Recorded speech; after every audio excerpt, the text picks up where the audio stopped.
नमस्कार किसान भाइयों, किसान विलेज यूट्यूब चैनल में आप सभी किसान भाइयों का स्वागत है। आज का वीडियो हमारा है कि मूली की खेती में लगने वाले रोग और कीट के बारे में, और इसमें आप खरपतवार का नियंत्रण कैसे कर सकते हैं। पिछले वीडियो में हमने जानकारी दी थी मूली की बरसात में होने वाली अच्छी वैरायटियों के बारे में। उसके बाद में हमने अगला वीडियो बनाया था मूली की खेती आप बरसात में और गर्मी में कैसे करें। इस वीडियो में हम आपको जानकारी देंगे बरसात में जब हम अगेती मूली की खेती करते हैं तो उस समय कौन कौन से कीट और रोग आपको परेशान कर सकते हैं और आप खरपतवार का नियंत्रण कैसे करेंगे। इन सभी के बारे में हम आपको जानकारी देंगे और इनकी दवाइयों के बारे में भी हम आपको जानकारी देंगे, और यह आप कहां से खरीद सकते हैं इसके बारे में भी हम आपको जानकारी देंगे। तो आप वीडियो को पूरा देखिए और हमारे किसान विलेज यूट्यूब चैनल को सब्सक्राइब जरूर करिए, जिससे हमारी आगे आने वाली सभी वीडियो आपको मिलती रहेगी।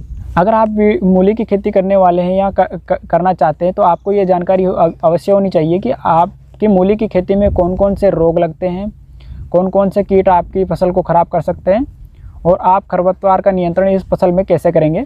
सबसे पहले हम आपको जानकारी देते हैं कि मूली में लगने वाले रोगों के बारे में कि कौन कौन से रोग आपको परेशान कर सकते हैं। मूली की खेती में 3 रोग मुख्य तौर पर लगते हैं। मूली का सड़ना या गलना, मूली का मुरझाना, और तीसरा रोग लगता है अल्टरनेरिया लीफ स्पॉट रोग। तो इन सभी रोगों के अलग अलग प्रभाव होते हैं। जड़ गलन रोग में आपके मूली की जड़ गलने लगती है और सड़ने लगती है। इसके बाद में मूली का पौधा खराब हो जाता है। इस रोग का नियंत्रण भी आप आसानी से समय समय पर दवाई का स्प्रे करके कर सकते हैं। दूसरा रोग है मूली का मुरझाना या सफ़ेदी रोग। इस रोग में मूली की पत्तियों पर सफ़ेद धब्बे होने लगते हैं और मूली की पत्तियां भी धीरे धीरे गिरने लगती है या मूली का पौधा मुरझाने लगता है। तो इसका नियंत्रण भी आप समय पर दवाई का स्प्रे करके कर सकते हैं। और तीसरा रोग है लीफ स्पॉट रोग। इसमें पौधे की पत्तियां धीरे धीरे पीली होकर गिरने लगती है, जिससे हमारा उत्पादन बहुत ही कम हो सकता है और हमारे पौधे खराब होने की स्थिति में हमारा उत्पादन पूरा गिर जाएगा और हमारी फसल खराब हो सकती है। ये सभी रोग फंगस के कारण होते हैं, खेत में अधिक नमी के कारण होते हैं और खेत में अधिक सूखे के कारण होते हैं। जब गर्मी अधिक पड़ती है तो उस टाइम पर भी मूली की फसल को बहुत नुकसान होता है, और जब बरसात के टाइम पर मूली की खेती में पानी अधिक रुकता है या नमी अधिक होती है उस टाइम पर भी ये सभी रोग अधिक होते हैं। ये सभी रोग फंगस के प्रभाव से होते हैं। इसके लिए आप कार्बेंडाजिम और मैनकोजेब का स्प्रे समय समय पर फसल पर करते रहें। आप पानी के साथ में भी इसको खेत में बुआ करके अच्छा लाभ ले सकते हैं।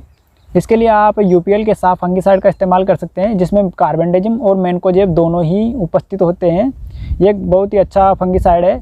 ये आपको कहीं पर भी आसानी से मार्केट में मिल जाएगा। अगर ये आपको मार्केट में नहीं मिलता है तो आप वीडियो की डिस्क्रिप्शन में जाकर के घर बैठे ही इसे खरीद। जब भी आप मूली की बीज की बुआई करें तो उसके पहले आप रिजेंट पाउडर को मिट्टी के साथ में मिला करके खेत में अच्छी तरह छिड़क दें। इसके लिए आपको 1 बीघा के लिए 2 kg की आवश्यकता होगी। इसे आप मिट्टी में अच्छी तरह से मिक्स करके हाथ की सहायता से खेत में छिड़क सकते हैं। दूसरे नंबर पर आता है मूली की खेती में लगने वाले मुख्य कीट। इनमें 3 से 4 कीट मुख्य रूप से होते हैं, जिनमें मूली की पत्तियों का रस चूसने वाले कीट, मूली की पत्तियों को खाने वाले कीट, माहू कीट और रूट बोरर। ये चारों कीट आपकी फसल को पूरी तरह बर्बाद कर सकते हैं। मूली की खेती में रस चूसने वाले कीटों के नियंत्रण के लिए आप नागार्जुना का प्रोपेक्स सुपर और नीम तेल का उपयोग कर सकते हैं, और यूपीएल के लेंसर गोल्ड का उपयोग भी आप कर सकते हैं। ये सभी बहुत ही अच्छे कीटनाशक है। ये मूली की पत्तियों पर होने वाले रस चूसक कीटों का तुरंत ही नियंत्रण कर लेते हैं, और इनका आप समय समय पर स्प्रे फसल पर करते रहें, जिससे यह कीट आपकी फसल पर लगेगा नहीं और आपकी फसल इस कीट से सुरक्षित रहेगी। दूसरे नंबर पर आता है माहू कीट। इस कीट के नियंत्रण के लिए आप एका नाम से एक दवाई मार्केट में आती है, जिसका स्प्रे आप फसल पर जब भी करेंगे तो 1 या 2 स्प्रे में ही यह कीट आपकी फसल से पूरी तरह गायब हो जाएगा। तीसरे नंबर पर आता है मूली की खेती में मूली की पत्तियों को खाने वाले कीट। यह कीट आपकी फसल को पूरी तरह बर्बाद कर सकते हैं और आपके उत्पादन को पूरी तरह ख़त्म कर सकते हैं। इसके लिए आप नागार्जुना के प्रोपेक्स सुपर का उपयोग कर सकते हैं, और आप लार्विन नाम के पाउडर का भी उपयोग कर सकते हैं। यह भी बहुत ही अच्छा कीटनाशक है, जो मूली की खेती में लगने वाले पत्तियों को खाने वाले सुंडी और लट को पूरी तरह से ख़त्म कर देता है। इसके लिए आप समय समय पर इसका स्प्रे करें। यह कीट आपकी फसल को कभी भी नुकसान पहुंचा सकता है। जब आपकी फसल 10 दिन की होती है या आपकी फसल जब पूरी तरह से ख़त्म नहीं होती है, जब तक भी यह आपकी फसल पे नुकसान पहुंचा सकता है। इसके लिए आप समय समय पर इसका स्प्रे पूरी फसल के अंतराल में 3 से 4 बार अवश्य करें, जिससे यह कीट आपकी फसल पर नहीं आएगा और आपकी फसल पूरी तरह से सुरक्षित रहेगी इस कीट से। तीसरे नंबर पर आता है कि मूली की खेती में आप खरपतवार का नियंत्रण कैसे करें। तो इसके लिए आप पेंडामेथिलिन EC का जब भी आप बीज की बुआई करें उसके बाद में 24 से 48 घंटे के अंदर अंदर आप इस दवाई का स्प्रे करें। यह मार्केट में बहुत से नामों से और बहुत सी कंपनियों की आती है, जिसे आप अपने एरिया के अनुसार और अपने एरिया में मिलने वाली दुकानों पर उस हिसाब से इसकी जानकारी लेकर के इसका स्प्रे कर सकते हैं। पेंडामेथिलिन EC का उपयोग आप खेत में 2 तरह से कर सकते हैं कि आप इसको मिट्टी में मिक्स करके 1 kg दवाई को मिट्टी में मिक्स करके 1 बीघा के लगभग में आप इसका छिड़काव कर सकते हैं, या फिर आप पानी में मिला करके भी इसका स्प्रे कर सकते हैं। आप इसका स्प्रे जब भी करें तो ध्यान रखें कि आप पीछे के तरफ चलते हुए इसका स्प्रे करें। आप कभी भी ऐसे इसका स्प्रे नहीं करें कि आप आगे आगे दवाई देते रहे और पीछे इसके ऊपर से आप चलते रहें, तो ये गलत तरीका है। तो आप कभी भी इसका स्प्रे करें तो पीछे से करें, और आप जब भी इसका स्प्रे करें तो 4 से 5 दिन तक उस खेत में ज़्यादा घूमे फिरे नहीं, जिससे इसका प्रभाव कम नहीं होगा और यह आपकी फसल में खरपतवार का पूरी तरह नियंत्रण कर लेगी।